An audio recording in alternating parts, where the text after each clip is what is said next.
Welcome, everyone. Thanks for joining us today for our webinar covering the state of retail and resale. My name is Melissa Geringer. I oversee corporate communications for BStock and will be helping moderate today's discussion.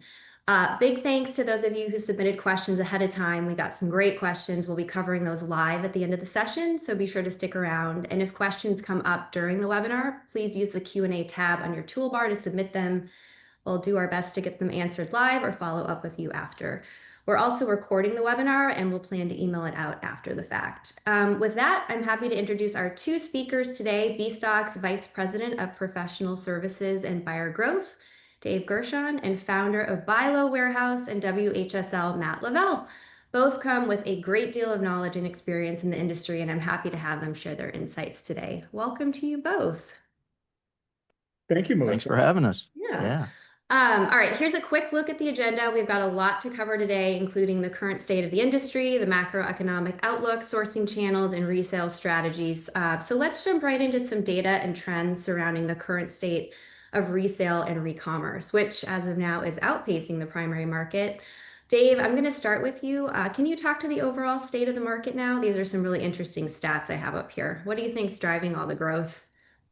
Absolutely, Melissa. So the state of recommerce is growth. As primary retail markets struggle with uncertainty, the secondary market is expanding. And it's really primarily driven by cost-conscious consumers. Obviously, sticky inflation has driven people to look for cheaper places to buy stuff and to get better values, and also look for new ways to generate income. And all of that really speaks to recommerce growth. You saw a couple of categories growing faster than primary retail, specifically the apparel market's growing 15 times faster than the primary market.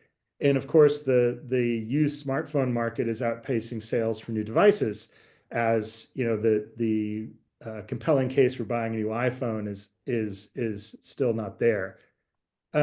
So other piece driving it is really generational in terms of the kind of inventory that millennials, Gen X folks like to buy. There's much more of an acceptance of buying used goods or returned goods, which is also driving the growth. Another piece of the pie on the growth piece is technology creating new channels for resale. So there are many more ways for your average person to start a micro resale business.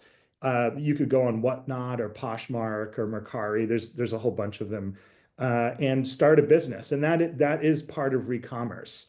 So aside from general demographics of generationally Gen Z and millennial shoppers wanting to participate in the secondary market by being comfortable buying that stuff, and those folks also like to buy with a purpose. So sustainability is still a key growth driver. You have recommerce really being the outlet where all of the variability in the primary market really focuses our growth in the recommerce market. So yeah, thank you. And I appreciate that, the macro outlook, and I know we've got some data to share related to the BStock ecosystem. So can you run through this pretty quickly? Like, what are we seeing on our end? Yeah, absolutely. So we're seeing growth. So we're up in items sold. So and this is through Q3. So 113 million items sold, 193,000 transactions, over 2.6 million bids placed. And really what's interesting is the gap between returns and overstock is narrowing. Historically, we've seen a much higher quantities of customer return goods. And what we're seeing now are more and more overstock goods being transacted on the platform. And you see that reflected downstream as well in what's available on in the channels that our buyers resell on. Thank you. Matt, okay, you're up. I'm going to toss it over to you. I know you have some data to share as well, but do you have anything to add to what Dave just talked about, either, bigger picture or B stock centric? Yeah, I mean, really what catches my attention and I had to really think quite a bit about was the shift from and I guess, or not the shift, but the change in the percentages of shelf pull to returns. It took me a minute to think about, okay, why is that possibly happening? I think it's going to be really interesting to watch and see if that continues to move. The main thing I came up with was with the tariff talks, I could see the retailers trying to make space in their warehouses because they were ordering what they needed today and they were trying to get that in. Well, they got to store it somewhere. And so I could see them pushing the slower moving items out of their warehouse. So I'm really interested to see, does that continue for a protracted period of time, or is that really a shorter blip over the next few months? And then as the tariff talks kind of loosen up a little bit and people aren't as worried if it kind of goes back to normal. So I'm really intrigued by that. Yeah, for sure. And just a tidbit to add, I know like in July we were at 50 split of overstock and returns, and now we're at 60-40. So be interesting to see where it goes. I know you recently did a survey to some of your community out here about the state of the industry. So this is a slide that I will have you talk to if you don't mind. Yeah, sure. So we started as WHSL. We started about 3 years ago doing a state of the industry report. And so we send out a survey to our community and just try to get an idea of what's going on. The when you're kind of newer and you don't have the resources of a B stock or somebody of that size, you may have a down month and not really realize, is that me? Is it a decision I made? Is it the overall economy? So we tried to start giving people a little bit of data they could rely on with the state of the industry. And so what we have found is in 2025, almost 50% of the people found it was harder to find merchandise or the right merchandise. And the vast majority, 70%, experienced load costs increasing. That's not real shocker information. That's pretty normal. But we are seeing a huge push, and I think Dave mentioned this a second ago, in people just using online marketplaces and social media to do a lot more selling. So Dave mentioned with the increase in technology, it's lowering the barriers of entry into resale. And so we're starting to see a lot of people coming in and really taking advantage of that. When we go a little bit further, the biggest challenge that most people are saying they're having to manage is cost of goods. And we've seen that. I see that in my current business. The retail value on most loads have declined over the last few years. I'm not going to say every load, but a lot of loads, the retail value coming in for the same price is lower, but it's not always the same price. Prices have also gone up.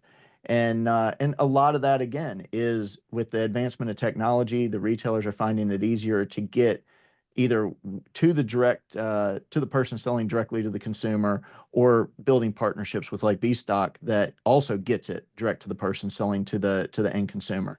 So we are seeing that the amount of value on loads, just that the retailers are getting better, just like we're getting sophisticated with technology, they are too. And so I can't blame them if they have a really expensive thing and they now have the technology to say, hey, we can recommerce that ourselves to do that. I'm not sure that explains it all, but I'd be willing to bet that's some of it.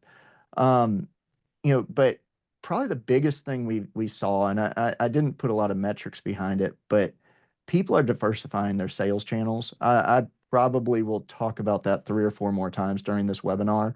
But as a reseller, if you're trying to focus on one resale channel, you're going to have a hard time. You've got to have a few different ways of liquidating your product and feel comfortable doing that. As we fast forward into 2026, we're definitely seeing technology still. How is AI even going to affect our industry? It's going to affect a lot of different ways. I'm not really sure. It kind of depends on each individual person as to how they use it, but technology is going to be continuing to push forward. I think the rising retail prices are going to make liquidation goods more attractive. So as tariffs kind of go up a little bit more, our liquidation goods are always going to be cheaper than what the retail price is, or we hope it would be a problem if they weren't. But as those prices go up, that's building in more and more margin on the bottom side for liquidation sellers to be able to try to capture that margin. So that's a welcome relief for us. And then just there's going to be continued uncertainty around the tariffs, shipping delays, labor shortages, higher costs.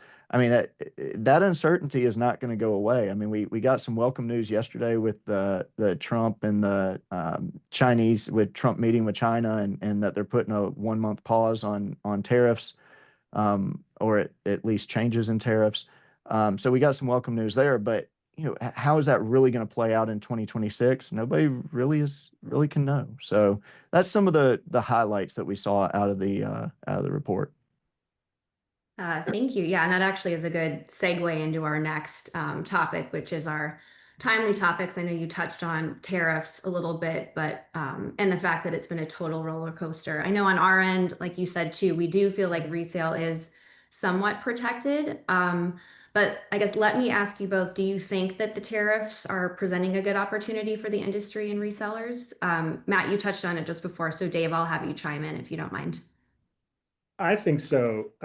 Really, tariffs uh, affect the entity purchasing that's closer to the manufacturer of the good and bearing the cost of bringing the goods into the country.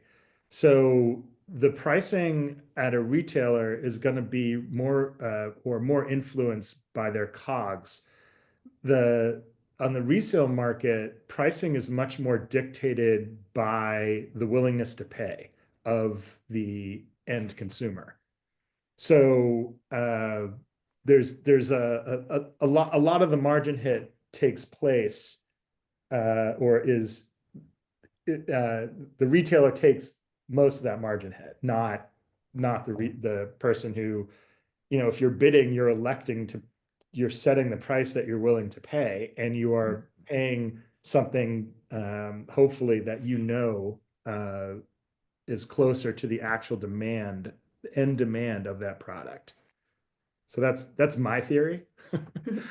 So. Well, and I would tend to agree with that, David. And so I know when you said from a bidding perspective, it's willingness to pay, and so for most of our audience, that's probably the truth. And then for the other people that are getting contracts, on the product, most of those prices are already set. They bid on those contracts months or years ago, depending on how long their contract was for.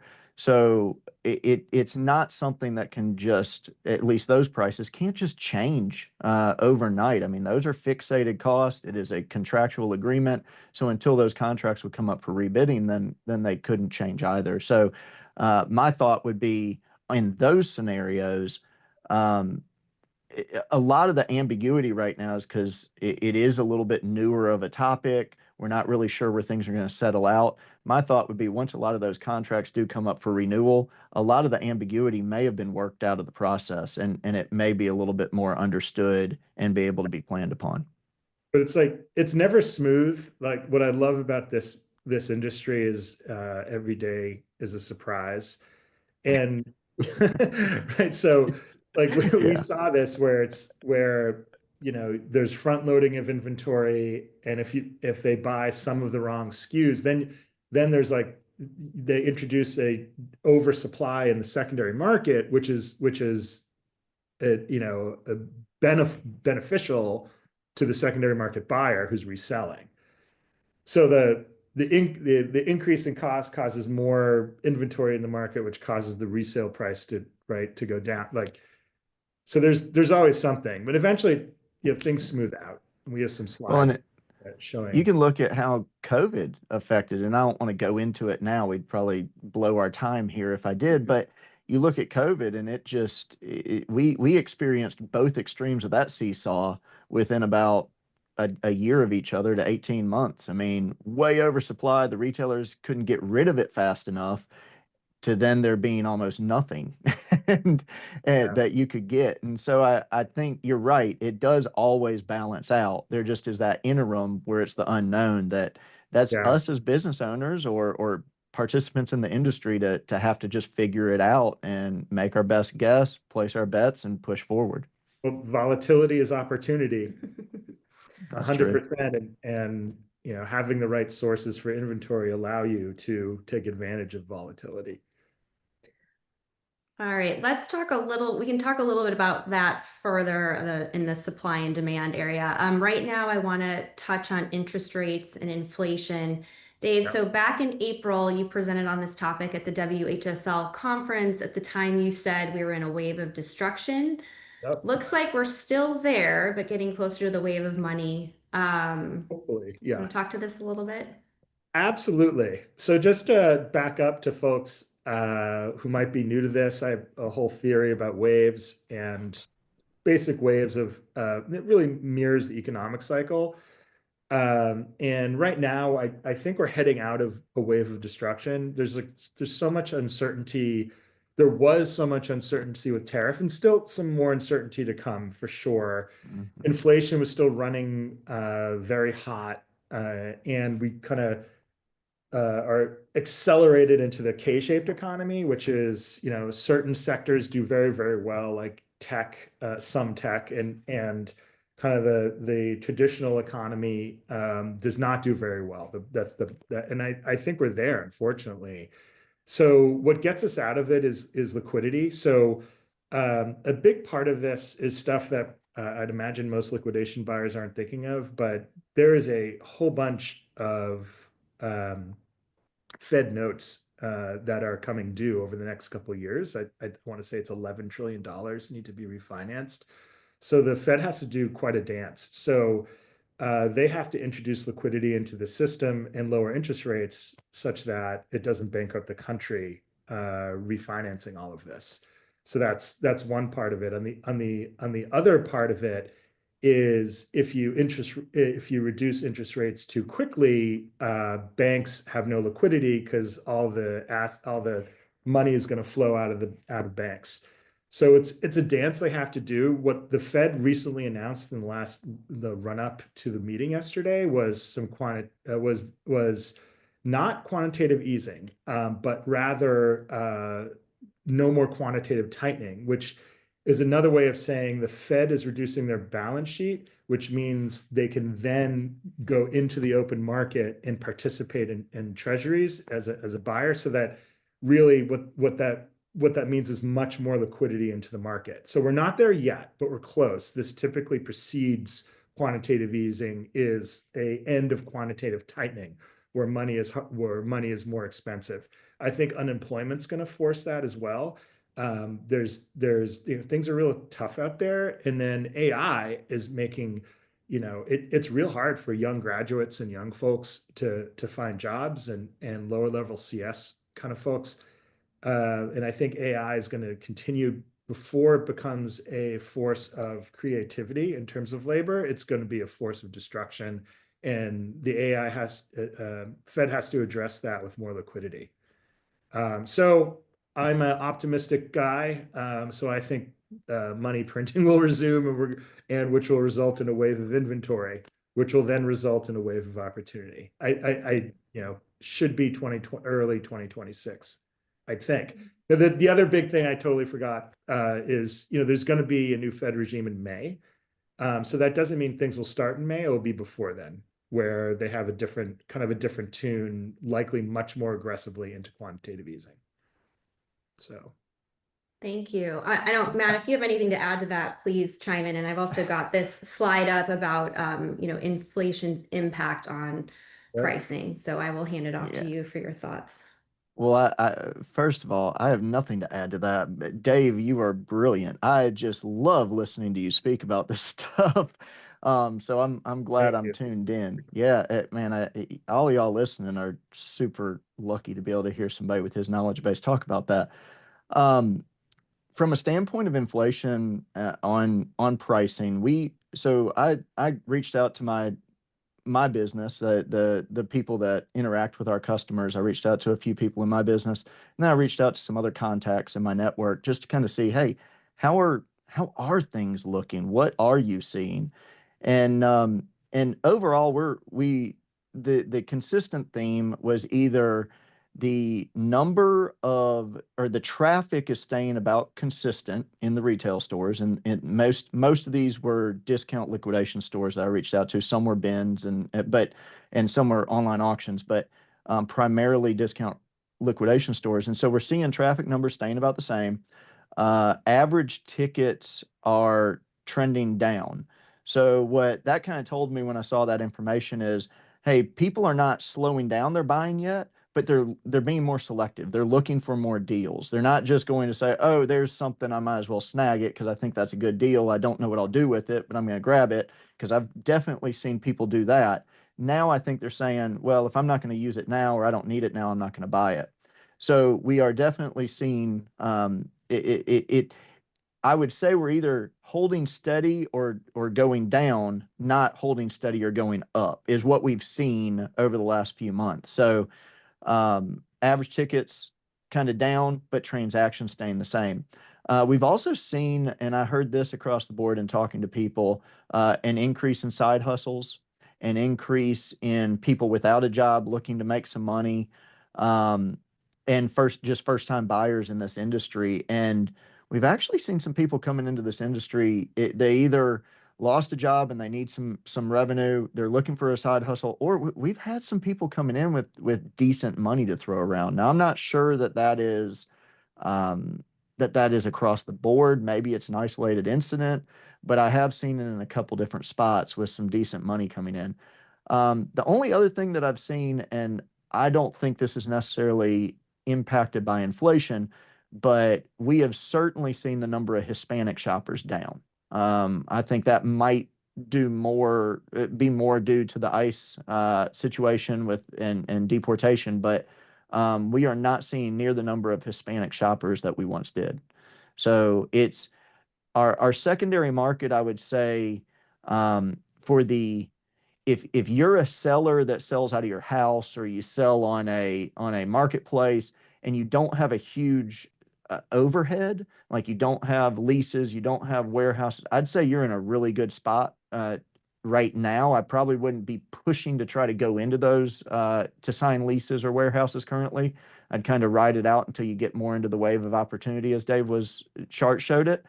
But if the people that have decent amount of overhead, they are trying to have to figure it out. I mean, they are having to. We were talking yesterday, Dave and I and Melissa were, and one of the things that we saw is it looks like some of the bigger players, let's say between 20 and 50 million annual revenue, some of those moderate size companies in the liquidation space, it seems like those companies are having to move more volume to achieve the same kind of margin and cash flow to keep their doors open. So it's certainly not an easy environment, but hopefully we're getting to the end of the hard environment and we can see it start to flip over into that wave of opportunity. Uh, Thank you. I'm gonna shift to this slide about supply and demand. I know we talked a little bit about that in the last few minutes. So these are some quotes we pulled from our buyer community. I think, Dave, back in Q2. Does this still track and ring true to you? Or do you think if we surveyed folks today, it would be different? I don't think it would be substantially different. Yeah. It's definitely it's definitely hectic and people aren't sure of what's next. And it's a very tough operating environment in general, but we've seen medium and larger size folks implement new technology and thrive. And we've seen a whole bunch of new folks come on and start to do well.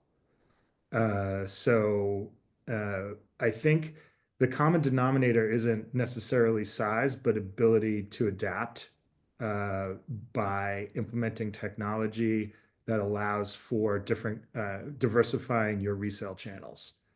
So the people we see thriving are folks that have auction, they'll have live auction, even if it's very small, one location, live auction, um, pallet sales, and bin, that kind of same, using your demand for all of it, and selling online, having a whatnot channel going on as well, Android, eBay, the whole thing. So the kind of old days of finding one resale channel that really works for you and getting great at it, I don't think really cuts it anymore. You have to be Mhm. good at a whole bunch of resale channels, and those people are thriving. We see a lot of growth in our, um, across our buyer segments for sure. Yeah, it sounds like Matt, you would agree to that as well. I know you're big on 100%. diversification and resale channels. Anything to add to this? Nothing to add, 100%. If you're not diversified, you need to be. It doesn't have to be some daunting task. If you're doing one sales channel, just start a Facebook Marketplace or start an eBay. Whatever is easy for you to just take a step, just start. Do a second channel. Once you get your feet under you with that, then do a third. But diversification is key. If you don't do it, you're gonna be in a world of hurt, is what we've been seeing. And what I love seeing, my favorite thing about B stock is seeing, experience, like the journey of a buyer from a very small buyer dipping their toe, you know, buying one buy it now lot into auctions, into many auctions, and then 5 years go by and they have three locations and they employ all these. That's my favorite thing about B stock, is providing that opportunity for people. And what I'm seeing is it's now in some ways a lot easier to implement strategies than it was 5, 6 years ago. So I would say, yes, there's uncertainty and a lot of people, are have anxiety or whatever. But the opportunity is definitely now more attainable, I think. And even the small sellers get it quickly too. Is that velocity is key. The price sensitivity is less important than the ability to move stuff very, very quickly at a lower margin. That's the fish that swim survive, as opposed to the fish that are looking for the perfect worm. Um, okay, well said. Let's move on to shipping and logistics, which I know is a hot topic just due Yeah, to the expense of it and how it tends to cut into margins, I know. yeah, We had a lot of pre-submitted questions on this topic as well. yeah, So yeah. yeah, I'll have you guys kind of talk to, what should they be thinking about? What can they do about it? Where are Yeah. we headed in this case? So why don't I start, because I have some good news, and then Matt, you can follow up. So yes, shipping and Right. logistics have remained elevated for a while, and if you see two charts here, where it starts, one in January 23, the other January 24. In any event, what we're seeing is it's stabilizing, and the shipping costs are now expressed as a percent of total retail price, getting lower. That doesn't mean it's not expensive. Again, this is versus the retail of the inventory, but it is stabilizing. And if you look at the trend lines, it's going down. That said, it's empirically expensive. Just all transportation across all industries has gone up. There's no getting around it. But the spikes that we saw, uh, you know, are um, seem to be trending in the right direction. Great. Matt, Yeah, anything to add there? the only thing I'd say is more of a bit of advice, in the fact that if you're looking at a load or product, um, uh, uh, don't make sure you're looking at your all-in cost. Include freight, because I see people a lot of times saying, "Hey, I need product in Florida.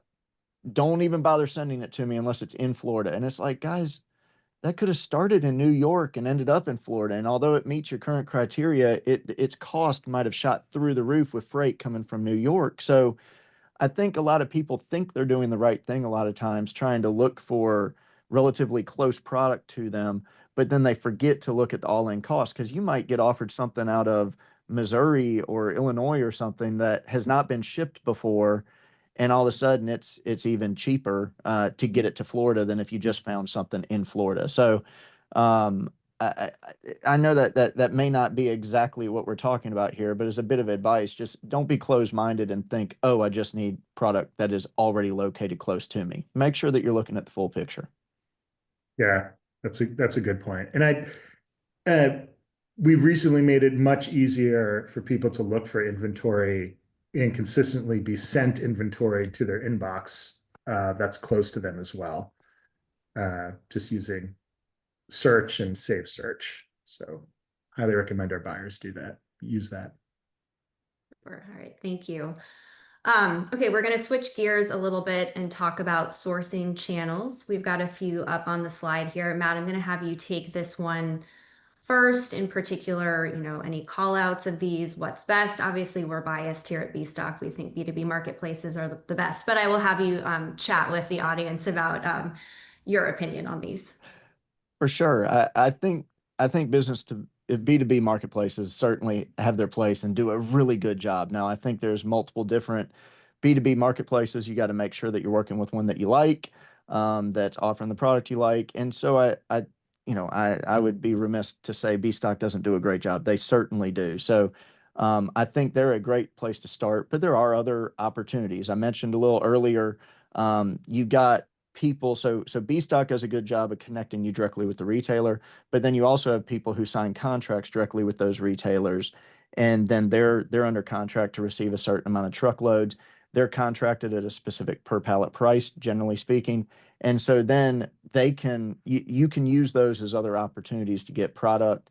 There are going to be specific flows that contract holder may process it, may not. You do have to be a little bit more careful in these scenarios because I see new people a lot of times make the mistake of saying, "Well, I just bought a retailer X truckload of mediums, and I didn't do good. I never need another retailer X mediums truckload." Well, just because they're named the same don't mean they're the same truck. You don't know if whoever had it, was it shipped before, was it processed, was it rebuilt, were anything cherry picked.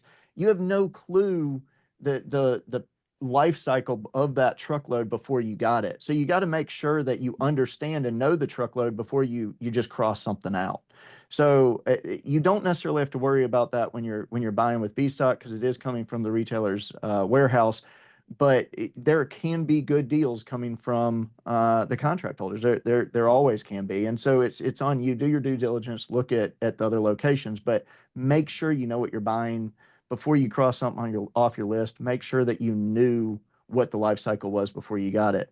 You also have the trade-in programs, in-house or third-party type trade-in programs. You got some retailers that might represent their own product, and then you got other types of whether it be a 3PL or some other type of entity that focuses on handling the returns of a certain retailer or a certain type of product that may produce opportunities for buying. Um, Enterprise recycling, there's a whole world out there of just type of recycling type product, whether someone's shutting down and liquidating all their computers or all their fixtures, or you have hotels that cycle their furniture. There's all sorts of opportunities there that you can seek out. You got refurbishers that may get their hands on some product. You got some refurbishers that are contracted directly with the big retailers to handle refurbishment of certain types of product that those retailers sell. And again, those just come from networking, digging in on social media, and really doing your homework, trying to get your fingers into the industry and figure out where are some other places. And a great place to do that is at trade shows and events. I'm a little partial with WHSL Market. I think we do the best job for the liquidation industry in connecting buyers and sellers, connecting legitimate buyers and sellers, let me say that, and really catering and focusing to the liquidation space. But there are other trade shows and events. I'm not going to say they do a bad job. They just do a little different job, and they're not as hyper focused on liquidation. So I'm not going to say that the other, I will say you will get value out of WHSL, but I'm not going to say you won't get value out of others. Others certainly are putting you next to people. And if you do your homework and you show up and you work hard to connect and network, you'll find value at those too. Yeah. Uh, Thank you. And I know Dave had a pre-submitted question about the most reliable place to source inventory online. So I've got the next slide here is a list of some of these like online B2B marketplaces that we're obviously aware of in the industry. Do you want to kind of talk through some of these and pros, cons? Yeah, I mean, look, um, some of these are obviously competitors. That's okay. There doesn't mean uh, that's not bad. I would say your best bet is to consistently stick with a seller or a marketplace where you're buying the inventory directly from the seller.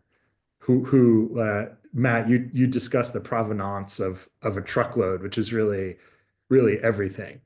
So Mhm. naturally, I have a um, implicit kind of bias to tout B stock's unique position in the market, in that you are absolutely buying directly from uh, a retailer or an OEM, depending on what it is. But other folks also, and frankly, a lot of these folks are buyers, some of them. So uh, you're, you can get good service for sure, and good inventory from a bunch of folks. Thank you. Matt, anything to add here? Any experience sourcing from across these marketplaces? I I think it's just making sure you're working with someone you can trust, and trust in what they're saying you're going to get, you actually will get. And if it's not, there's some sort of dispute resolution process. It's not where you call them and they just don't answer or hang up the phone or block you or any of that. Like, um, I think that's probably the biggest deal is making sure you can trust what you're buying. And then past that, fair pricing, you'll figure out fair pricing. It doesn't take long to look around and say, hey, is this within reason of what it is? Now, I would caution you, don't, if you know you have someone you trust, and then you got someone over here that they're brand new, but they're spitting a really good price, it, sometimes it's worth paying a little more. I mean, I'm speaking for myself. Sometimes I definitely will pay a little bit more if I know I'm getting from a trusted source, because there's already enough risk in the liquidation space, just in the nature of what we're doing. Why work with somebody that you can't get good credibility scores or reviews, or that don't have a track record, or no one really knows who they are? Like, you're just asking for it at that point. You're asking to open yourself up to more risk, more possibility of getting hurt. And you don't have to hit home runs. If you're hitting doubles, singles, an occasional triple or home run, that's great.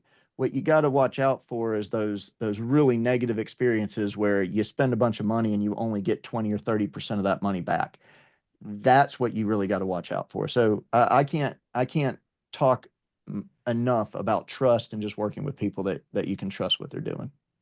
The other thing is that any marketplace that has bidding, a good indication of the trust in the marketplace is bidding activity, and you're seeing a whole bunch of consistent auctions with a lot of bids on them. That means that people have purchased that inventory, and they're comfortable paying a little bit more because they trust that they can value consistently what they're getting. So that doesn't happen overnight. But the concept of executing more inventory turns over a given period of time for less margin, because you know what you're getting and you can move it faster, is something that is all successful uh, buyers that we have in common. Is that concept of, well, this load of general merchandise, man, it's expensive, but I know it's only going to take me, 10 days to move it, and I know what I can move it for. So I'm fine. It's a safe bet or a good bet. Got it. That's actually a great segue into our last topic before we get to our Q&A, which I want to move through as quickly and efficiently as we can so that we can get those questions answered. But let's talk a little bit about resale and revenue channels. Matt, I'm going to have you start here. I know you're big on diversifying channels to move inventory fast Yeah. and keep revenue coming in. So can you talk to this slide, please? Sure. First of all, if you're not diversified, get there. I mean, there's a lot of different ways you can do it. There's a lot of different online marketplaces, whether it's Facebook Marketplace or you look at eBay or whatnot, or any of those types of online sales channels. You should have at least an arm doing some of that. You then have bin stores, you have pallet stores, you have discount liquidation or discount retail stores, you have online auctions, you have live auctions.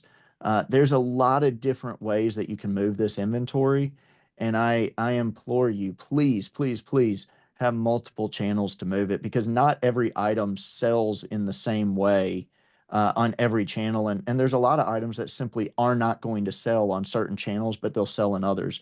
There's other channels that require way more investment of labor, and there's some products that just don't warrant that investment. Some of the cheaper items that you're going to get on these pallets. Not everything you get on every pallet is gold. It just is what it is.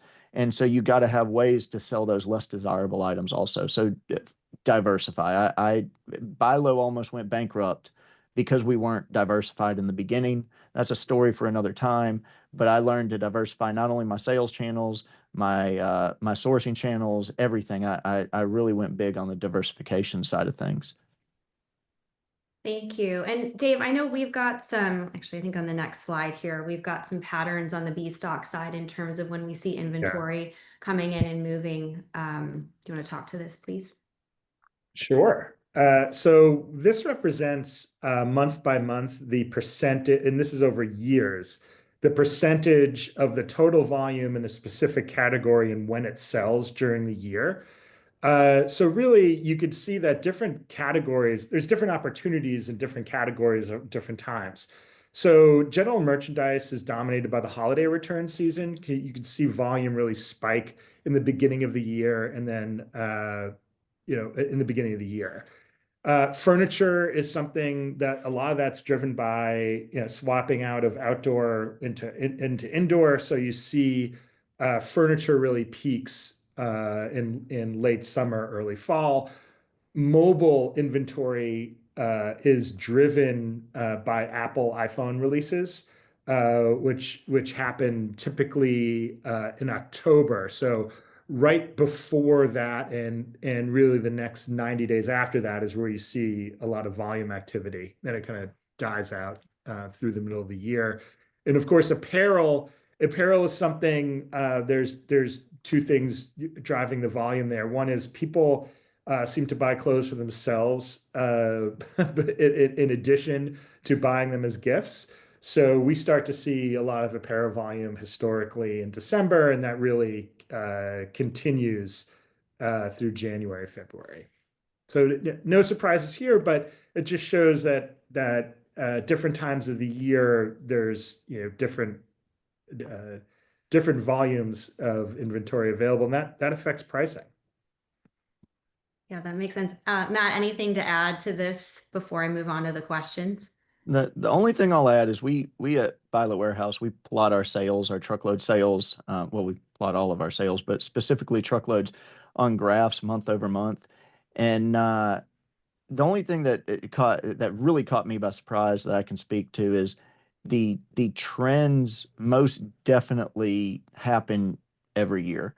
I mean, we have 3 years plotted on a chart, and you can see all 3 years the move from one month to the next are at the same slope, the same direction every year, all in cadence. So it's pretty interesting how that moves. And there is most definitely a science to a week being a week that has strong sales volume or low sales volume. There's definitely a science to it. Perfect. Thank you for that. Okay, let's go ahead and move into our Q&A portion. Again, we had a lot of great pre-submitted questions. So I am going to start with the first one here. And I think, Matt, I think I'll have you take a handful of these just because you're so dug in the industry. But if you had to start over today, what would be the first thing or the one thing you'd focus on? So is it okay if I combine the first and second question? Yeah, absolutely.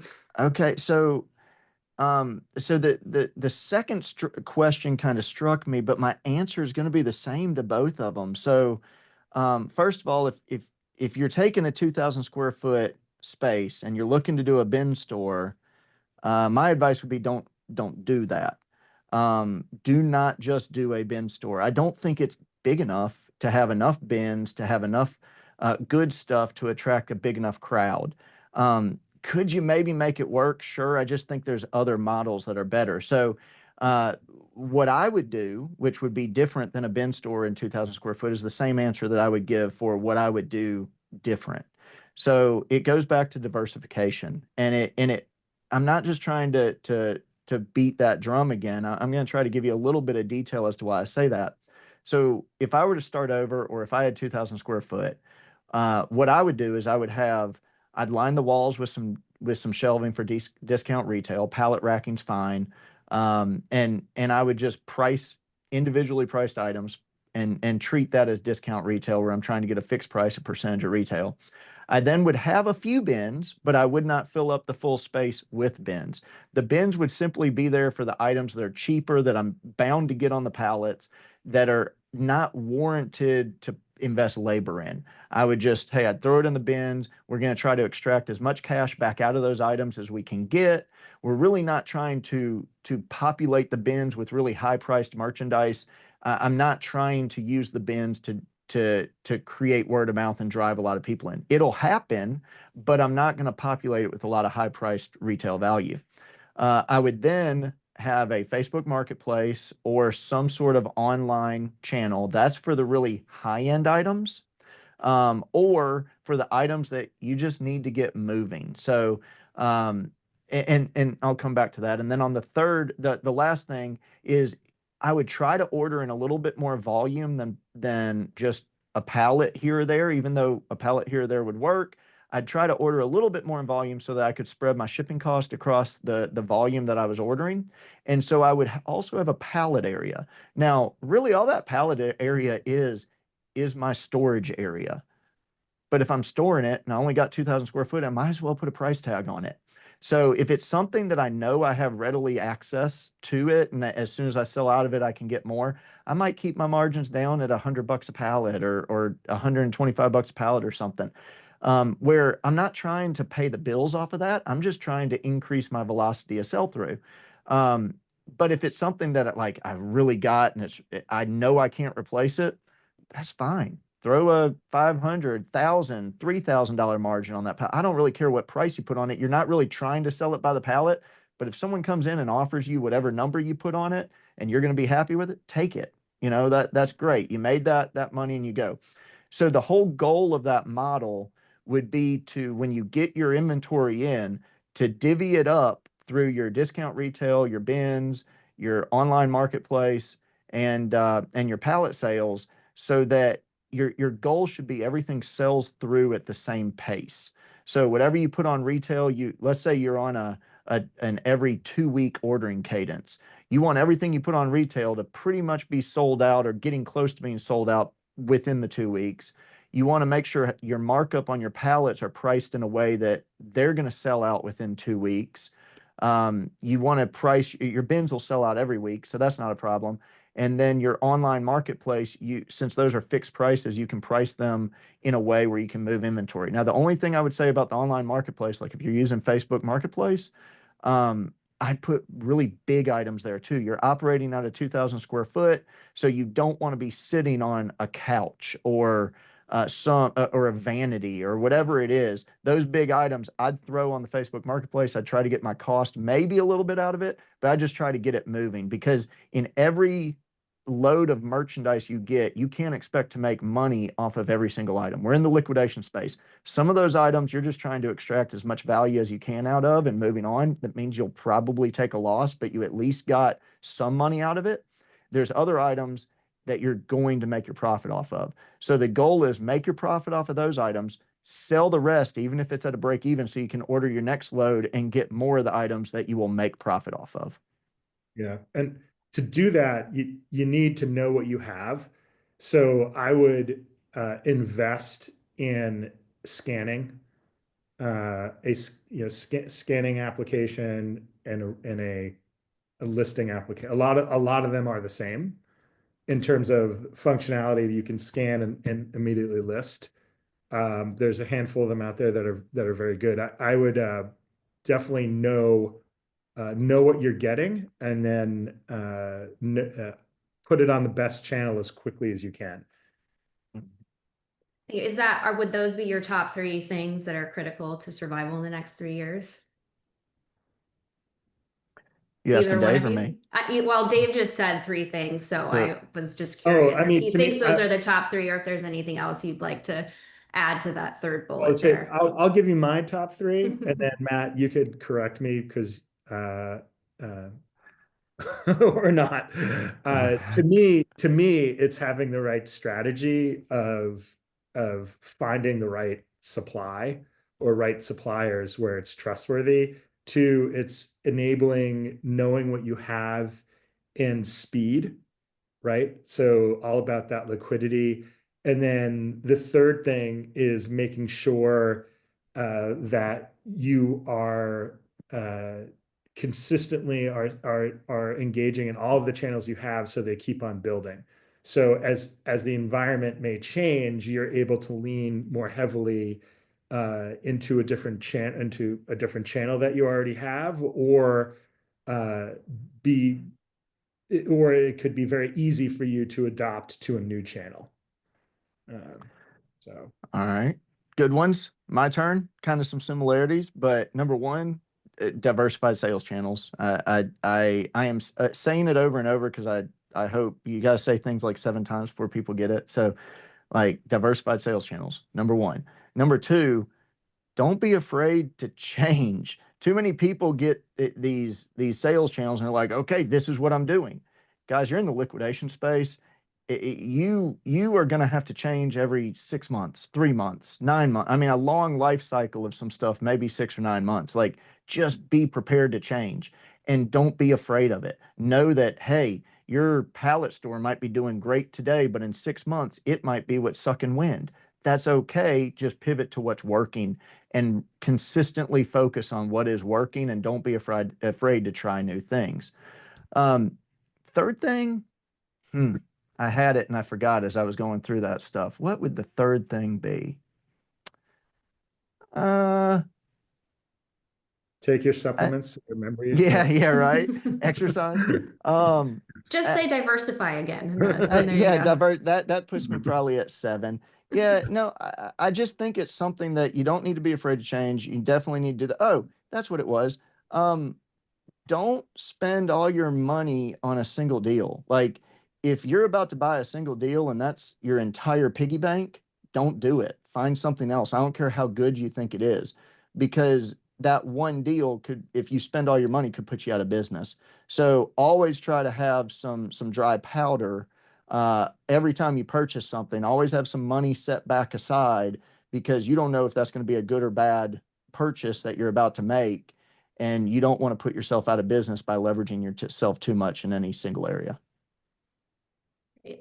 Thank you. I feel like we touched on the best way to sell a truckload of mixed products. So I'm going to shift into this next one. I'm in Canada, and the duties, transport fees cut into my margins. Any suggestions to offset this? Dave, do you want to talk to this relative to any of our like B-stock storefronts in Canada?